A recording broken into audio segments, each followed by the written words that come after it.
श्री स्वामी समर्थ सर्व भक्तांना श्री स्वामी समर्थ. श्री स्वामी समर्थ आई. आता सर्वप्रथम गुरुपौर्णिमा येत आहे, तर आपले सर्व स्वामी सेवकांचे गुरु म्हणजे आपली स्वामी आई. आपले गुरु म्हणजे दत्तप्रभू. अनेक गुरु शिष्याचं नातं सांगणारं गुरुचरित्र. गुरु कसा असावा, शिष्य कसा असावा, हे सगळं काही त्या गुरुचरित्रातून आपल्याला माहिती झालेलं आहे. आणि रोज एक एक आपण गुरुचरित्राचे अध्याय तुम्हाला सांगण्याचं काम सुद्धा मी करत आहे. स्वामी समर्थ आईकडे जो कोणी कोणता प्रश्न घेऊन गेला तर त्याचं निवारण श्री स्वामी समर्थ आईनं केलेलंच आहे. बसप्पा तेलेचं उदाहरण आपण पाहिलेलं आहे. मल्हार दीक्षितांचं, मोरे दादा, अनेकांना गुरु होऊन स्वामी समर्थांना तारलेलं आहे. गुरु माऊली जगात आपल्यासाठीच आलेली असते. गुरुचा हात आपल्या पाठीशी असल्यानंतर आपल्याला कशाचंच भय नाही, कशाचंच आपल्याला भय नसतं. म्हणून आपण पक्का गुरु करावा लागतो. मी तुम्हाला सांगितल्याप्रमाणे आपल्या कुलदैवताला, आपल्या गुरुला वंदन करूनच आपण पुढं कामाला लागायचं आहे. मग आपल्याला ज्या वेळेला आपल्याला गुरुपौर्णिमा येत असते त्यावेळेलाच आपल्याला लक्षात येते की बाबा आपला गुरु कोण आहेत. तर आपले पहिले गुरु म्हणजे आपली आई असते. आपल्या आईबरोबर आपण निश्चिंतपणे राहतो. आपल्या आईला आपण आपले प्रत्येक गुण दाखवत असतो. लहानपणच्या लीला आपल्या दाखवत असतो. लहान वयात वेगळंच, तरुण वयात वेगळंच, म्हातारपणात वेगळंच. आणि हे सगळं सहन करणारी आपली आई असते. म्हणून आपण स्वामीला सुद्धा आपली स्वामी आई म्हणलेलं आहे. म्हणून आपण अनवाळ जरी बाळ असलो तरी आपली आई आपल्याला प्रत्येक गुण, आपल्यामध्ये कोणते अवगुण जरी असले तर आपली स्वामी आई आपल्याला माफ करत असते. बघा, एकदा असंच श्री स्वामी समर्थ गिरनार पर्वतावर एकदा थंड झाडाखाली शांत असे बसलेले होते. स्वामी समर्थ आई गिरनार पर्वतावर शांत असे ध्यानस्थ असं बसलेले होते. आणि फक्त चिमण्यांचा चिवचिवाट, पक्षी मस्त गाणं गात होते. हिरवीगार झाडी आणि त्या झाडावरती पक्षी बोलत होते. आणि स्वामी समर्थ आई मांडी घालून बसली असता चिवचिवाट ज्या वेळेला ऐकायला आला त्यावेळेला मान वरती करायचे आणि सगळ्या पक्ष्यांकडे आपले डोळे फिरवायचे, आणखी खाली शांत बघत बसायचे. अनेक पक्षी त्यांना दिसायला लागले. अनेक पक्ष्यावर त्यांनी आपली कृपा दृष्टी फिरवली.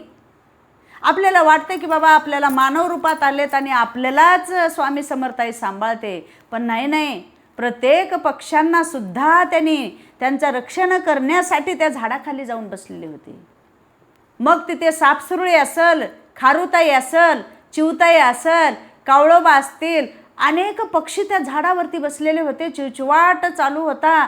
अनेक चिमण्या त्या खोप्यातून चिमणी आपल्या लेकराला पंखात, आपल्या चोंचीमध्ये दाना नेऊन ज्या वेळेला खाऊ घालत होती, ते पिलं सुद्धा स्वामींकडे पाहत होते कोविलवाण्या नजरेने. आणि स्वामी समर्थ आई मोठ्या आश्चर्याने त्यांच्याकडे पाहत राहायची. आणि नवल वाटायचं स्वामीला. प्रत्येक जीवाला, प्रत्येक जीवात्म्याला कशाची चिंता असते तर आपल्या पोटाची असते. तर आपल्या पोटाची चिंता करत असताना लहान बाळ ज्या वेळेला गोजीरवाणे असतात त्यावेळेला त्यांच्या आईवडिलांना त्या लेकराची चिंता असते.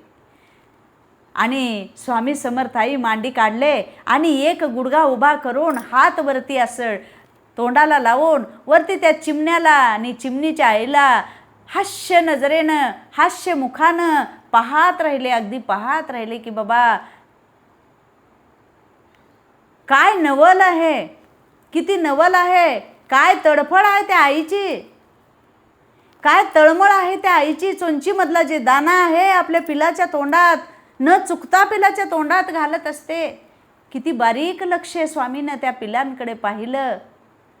हसले खाली पाहिले, हसले खाली पाहिले. आणि असेच अनेक पक्षी त्या झाडावरती, आणि हिरवंगार झाड मस्त असं सावली देत होतं. स्वामीच्या लक्षात आलं की कधी कोणत्या झाडानं म्हणलं नाही की बाबा मी कुणावर सावली देऊ. माझ्या झाडाखाली अनेक प्राणी, पक्षी, मनुष्य, पाप करणारा, चांगला वंगळा सगळेजण येऊन माझ्या झाडाखाली बसतात. तेव्हा ते झाड म्हणत असतं का बाबा मी तुला सावली देणार नाही, तू चांगला नाहीस, तू खूप श्रीमंत आहेस, तुला मी सावली देतो, असं कधीच म्हणत नाही. सूर्यानं कधी म्हणलं नाही मी ऊन तुला देणार नाही. ह्याच पद्धतीनं स्वामी आईनं सुद्धा कधी म्हणली नाही की मी तुला तुझ्यावर कृपादृष्टी फिरवणार नाही आणि तुला प्रसन्न होणार नाही. स्वामी सेवकांनी आणि स्वामी भक्तांनी हे लक्षात ठेवलं पाहिजे. आपण नामस्मरण करतो आणि आपण स्वामीचं नाव घेतो म्हणून फक्त स्वामी आपल्यालाच प्रसन्न होतात अशातला भाग नाही. प्रत्येकाला स्वामी प्रसन्न होतात, प्रत्येकाला लक्ष स्वामी ठेवतात आणि प्रत्येकाला आपली लीला दाखवतात. आणि जे भक्ती करत नाही त्यांनी एक वेळा जरी नाव घेतलं तरीसुद्धा त्यांच्यावर कृपा स्वामी करत असतात. म्हणून आपण सुद्धा स्वामी सेवकाने एवढीच नोकरी करायचं की बाबा प्रत्येकांना सांगायचं तुम्ही नामस्मरण व्यवस्थितरित्या करा. तुमच्या स्वतः कोणत्याही देवाचं करा पण नामस्मरण करा. आणि ह्या कलियुगामध्ये खूप काही धोके आहेत पुढं, त्या पद्धतीने चाला. नामस्मरण केल्याशिवाय आपल्याला कुठल्याच गोष्टीचं मार्ग मिळणार नाही. मग ज्या वेळेला गिरनार पर्वतावर बसले होते, सगळं काही पाहिले आणि शांत चित्तानं डोळे मिटून ज्या वेळेला स्वामी आई बसलेले होते त्यावेळेला 4 पारधी हरिण धरण्यासाठी आलेले होते. 4 पारधी हरण धरण्यासाठी जवळच असलेल्या नदी किनाऱ्यावर पाणी पिण्यासाठी हरिण येतात म्हणून 4 पारधी त्या ठिकाणी गेलेले होते. आणि हरणाचा कळप तिथून पाणी पिऊन जात असताना या पारध्यांना दिसला आणि मोठे मोठे हरिण पळ काढायला लागले. आणि एक छोटंसं गोजीरवानं पिल्लू हरणाचं पाडस पळता पळताच थोडंसं तिथं थांबलं आणि त्यांची चुकामुक झाली. सगळं कळप निघून गेलं आणि हे पिल्लू जे आहे ते भरकटून कुणीकडेही पळायला लागलं. आणि त्याच हरणाच्या पाडसाच्या पाठीमागे हे 4 पारधी पळत आहेत. बघा नवल, एवढ्याशा पिल्लाच्या मागं 4 पारधी आपलं सगळं काही साहित्य घेऊन त्याच्या मागे पळत आहेत. त्यावेळेला ते पाडस पळत पळत पळत पळत गेला आणि ज्या वेळेला श्री स्वामी समर्थ त्या झाडाखाली बसलेले होते त्यांच्या मांडीवरती मुसक्या असं मारून आपल्या मुंडक्यानं त्यांना त्यांच्या छातीला मारून त्यांच्या मांडीवरती बसण्याचं कार्य त्या पाडसानं केलं. स्वामी समर्थ आईने डोळे उघडून पाहिलं आणि त्याला जवळ घेऊन कुरवाळून म्हणलं बस बस, घाबरू नकोस, बस बस, घाबरू नकोस, असं म्हणून त्या पाडसाच्या डोक्यावरून हात फिरवलं आणि थरथर थरथर कापत ते पाडस त्यांच्या मांडीवरती बसलं. मांडीवरती बसला असता 4 पारधी पळत पळत आले आणि स्वामीकडे न पाहता त्या पाडसाला गोळ्या मारण्याच्या विचारात स्वामीच्या अंगावरती गोळ्या झाडल्या. आणि स्वामी आई शिस्त असं बघत राहिली आणि आपला जे हात आहे त्या हरणाच्या पाडसाच्या वरती दोन्ही हात आडवे लावून मस्त असं डोळे मिटून स्वामी आई बसलेली होती. आणि ते 4 पारधे आपापसात बोलायला लागले, अरे हे कोण माणूस आहे, याला एवढ्या गोळ्या मारल्या तरीही त्याला लागत नाही आणि ते पाडस काही त्या हातामधून त्यांनी सोडत नाहीत. असं विचार केला असता स्वामी आईने थोडं हळूस त्यांची कृपा दृष्टी डोळे उघडून पाहिलं. 4 पारधी समोर थांबलेले आहेत आणि ते ओरडत आहेत, ते सोड, त्या हरणाला सोड, असं म्हणलं असता स्वामी कृपा त्यांची नजर उघडून पाहिले आणि सरळ हसत मुख करून आपल्या हातानं फक्त 5 बोटं उघडून 5 बोटं सरळ असे केल्यानंतर ते जसे होते पारधी त्याच पद्धतीनं जसं काही दगडाचा पुतळा बनवून थांबतो त्या पद्धतीनं आपले हत्यारे घेऊन 4ही पारधी त्या ठिकाणी थांबले, स्तब्ध थांबले. मग त्यावेळेला हरणाच्या पाडसाला खूप आनंद झाला, नाचायला लागलं मांडीवरती. आणि मग स्वामी आईनं त्याच्या डोक्यावर हात फिरवला आणि त्याला सोडून दिलं. हरणाचं पाडस आपापल्या कळपाकडे पळून गेलं. आणि मग नंतर स्वामी आईला आपल्या ह्या सुद्धा भक्तांची दया आली. आणि दया आल्यानंतर आपल्या हातामध्ये जे झाडाचा पाला पडलेला होता ते पाला घेऊन त्यांच्याकडे फेकल्यानंतर चारीही पुतळे नंतर पारध्यासारखे झाले आणि पळत येऊन स्वामीच्या चरणावर लोळण घेतले आणि विचारलं, स्वामी आपण कोण आहात? बाबा आपण कोण आहात?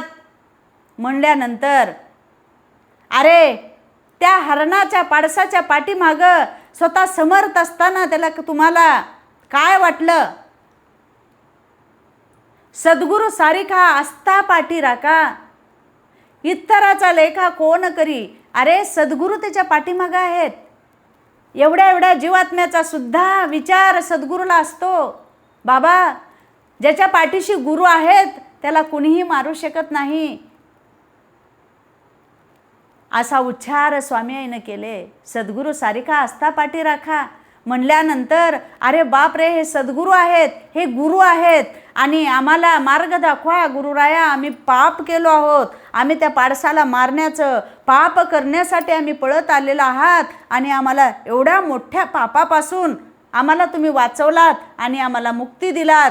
श्री स्वामी समर्थ आई, तुम्ही आई आहात, तुम्ही सद्गुरू आहात, आमचे गुरु आहात, असं म्हणून लोटांगण घेतले. आणि स्वामी समर्थ आईनं सुद्धा त्यांना माफ करून त्यांना सुद्धा जाण्यासाठी परवानगी दिलं. बघा मी सांगितलं होतं, आपण ज्या वेळेला दिवस रात्र स्वामी आई म्हणलो तरीसुद्धा आपल्यावर कृपादृष्टी असते. आणि जो माणूस एखाद्या वेळेला जरी स्वामी आईचं नाव घेतलं तरीसुद्धा स्वामी आई त्यांचं रक्षण करत असते.